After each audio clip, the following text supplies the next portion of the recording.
આજે હું હારી તાલુકા ઠાકોર સેનાના પ્રમુખ બચુજી ઠાકોર જોડે બેઠો છું અને કહેવાય કે અલ્પેશ ઠાકોર દ્વારા જે 26 જાન્યુઆરીએ ગાંધીનગર જે ઠાકોર સમાજના તમામ જે લોકોને આહવાન કરવામાં આવ્યું છે તે વિશે વાતચીત કરવી છે. તો બચુજીને કહીશું કે હારી તાલુકાની જનતાને શું સંદેશો આપશો અને હારી તાલુકાની જનતાને હેતુ શું છે મિટિંગનો એ તમે જણાવશો. હું હારી તાલુકા ઠાકોર સેના પ્રમુખ બચુજી ઠાકોર આજ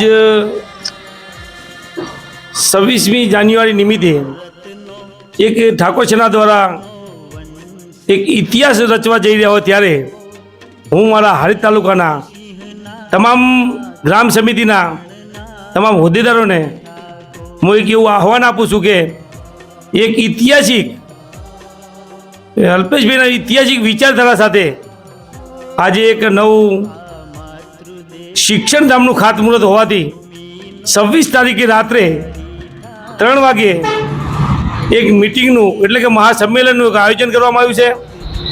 અને હું તો જાઉં જ છું પણ સાથે મારા હારી તાલુકાના તમામ યુવાન મિત્રો, વડીલો, મારી ગ્રામ સમિતિ અને મારા તમામ હોદ્દેદારો એ અવશ્ય હાજરી આપે તેવું હું પણ ગ્રામ સમિતિ સાથે આહવાન કરું છું. અને હું એક બીજું એવું કહેવા માગું છું કે આ એક ઐતિહાસિક સંમેલન છે અને આ ઐતિહાસિક સંમેલનમાં દરેક મારા મિત્રો, વડીલો અને તમામ ગ્રામ સમિતિના પ્રમુખોએ અવશ્ય હાજર રહેવું. હારી તાલુકા પ્રમુખ જે ઠાકોર સેનાના પ્રમુખ છે તે ગ્રામ કમિટીના તમામ હોદ્દેદારોને આહવાન કરી રહ્યા છે, બરાબર? તો હાલનું હારી તાલુકાનું કોઈ આયોજન બચુજી કરવામાં આવ્યું છે ખરું? આજ રોજ એક નવું સમાજનું બંધારણ પણ થઈ રહ્યું છે અને 4/1/2026ના રોજ જે સમાજના બંધારણની ચર્ચા જે થઈ એના બંધારણની ગામડે ગામડે ફરીને અમે એક ચર્ચા કરી રહ્યા છીએ, સમાજના બંધારણની વાત કરી છે. સાથે સાથે 26મી જાન્યુઆરી કે જે ગાંધીનગર મુકામે એક મહાસંમેલન થઈ રહ્યું છે એની પણ સાથે અમે ચર્ચા કરતા જઈએ છીએ. અને એક આ શિક્ષણ ધામનો પાયો રોપાય છે. એક એવું આવનાર પેઢીને એવું લાગે કે અવશ્ય મિત્રો સાથે વધારો તો એક એવું બને કે પાછળની યુવા પેઢી તમને યાદ કરશે અને એક એવો દાખલો બેસશે. જી બિલકુલ.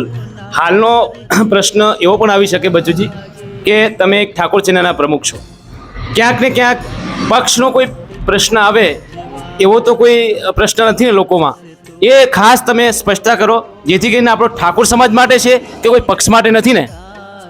આજરોજ જે ગુજરાત ક્ષત્રિય ઠાકોર સેનાના માધ્યમથી હું ઠાકોર સેના તરીકે બચુજી એવું બોલું છું કે કહેવા માગું છું કે આમાં અમારો કોઈ રાજકીય ઉલ્લેખ નથી.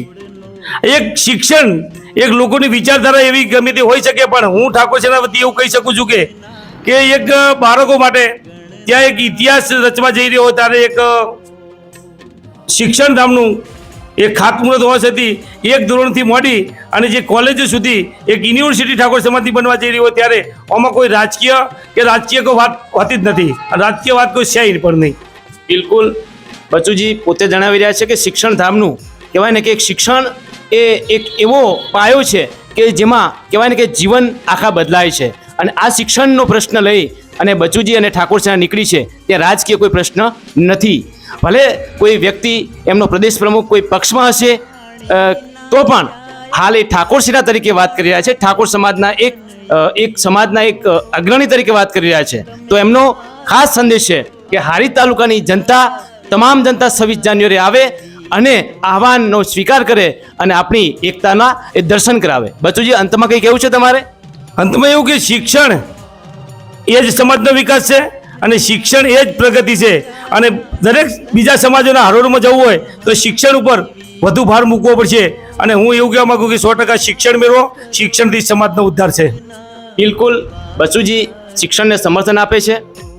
પક્ષને ન જોતા ઠાકોર સમાજને જોજો, શિક્ષણના મુદ્દાને જોજો અને ભવિષ્યમાં બીજો કોઈ પ્રશ્ન ઉપસ્થિત ન થાય.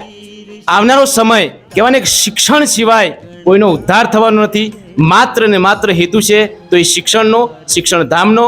તો બચુજીના એ સમર્થનને હારીજ તાલુકાના તમામ હોદ્દેદારો સમર્થન આપે અને 26 જાન્યુઆરી 2026ના રોજ ગાંધીનગર મુકામે આવે એવી બચુજીની તમામ ગ્રામ કમિટીના હોદ્દેદારો અને તમામ હોદ્દેદારોને એમની અપીલ છે. નમસ્કાર. જય સદારામ બાપાની જય. જય ઠાકોર સમાજ. ભારતના ભરતનો ક્ષત્રિય કુળનો વંશ તું ઠાકોર, સુરવીર સિંહના તાત તું ગણનાર છે ઠાકોર.